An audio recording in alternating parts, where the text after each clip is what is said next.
విజయనగరం వరకు వెళ్ళాక విజయనగరం వారి ఫేమస్ అయిన స్వప్న టిఫిన్స్కి అయితే వచ్చేసాము. సెకండ్ టైం విజిట్ చేస్తున్నాం. ఫీజిబుల్ ప్రైసెస్ విత్ మంచి అంబియన్స్ అయితే అవైలబుల్గా ఉంటుందని చెప్పొచ్చు. సో సెకండ్ టైం విజిట్ చేసినప్పుడు కూడా టేస్ట్ ఏమాత్రం తగ్గలేదు. బ్రేక్ఫాస్ట్ 55 రూపీస్కి 1 వడ, 1 పూరి, 1 ఇడ్లీ, ఉప్మా అయితే ఇచ్చేస్తున్నారు. పార్సల్ అయితే చేయించాం. మంచి ఎక్సైట్మెంట్తో ఉంది. చెలకోటు చెవులకు అన్నీ తగిలించుకొని. సో ఏం పార్సల్ చేయించుకున్నాం అనేది చూసేయండి. అండ్ ప్యూర్ వెజ్ తినే వాళ్ళకైతే ది బెస్ట్ ప్లేస్ అని చెప్పొచ్చు. మీల్స్ కూడా అవైలబుల్గా ఉన్నాయి. అండ్ నేనైతే పరోటా చెప్పేసుకున్నాను. 60 రూపీస్ అనమాట. 2 ఇచ్చేసారు. సో పరోటా అయితే నెక్స్ట్ లెవెల్, సాఫ్ట్గా స్వీట్గా భలే ఉంది. ఉట్టి తినేయచ్చు.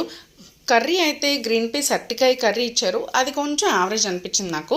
అండ్ ఆనియన్ రవ్వ దోశ అయితే అదిరిపోయింది. సో పార్సల్ చేసినప్పుడు కొంచెం మెత్తగా ఉంటాయి. ఇది మాత్రం లేదు. అల్లం చట్నీ, కొబ్బరి చట్నీ టేస్ట్ కూడా చాలా అదిరిపోయింది. ఎప్పుడైనా శంకర్ మటన్ రోడ్డుకి వెళ్ళినప్పుడు ఇది తప్పకుండా విజిట్ చేసేయండి. అండ్ మన ఛానల్ని సబ్స్క్రైబ్ చేయండి.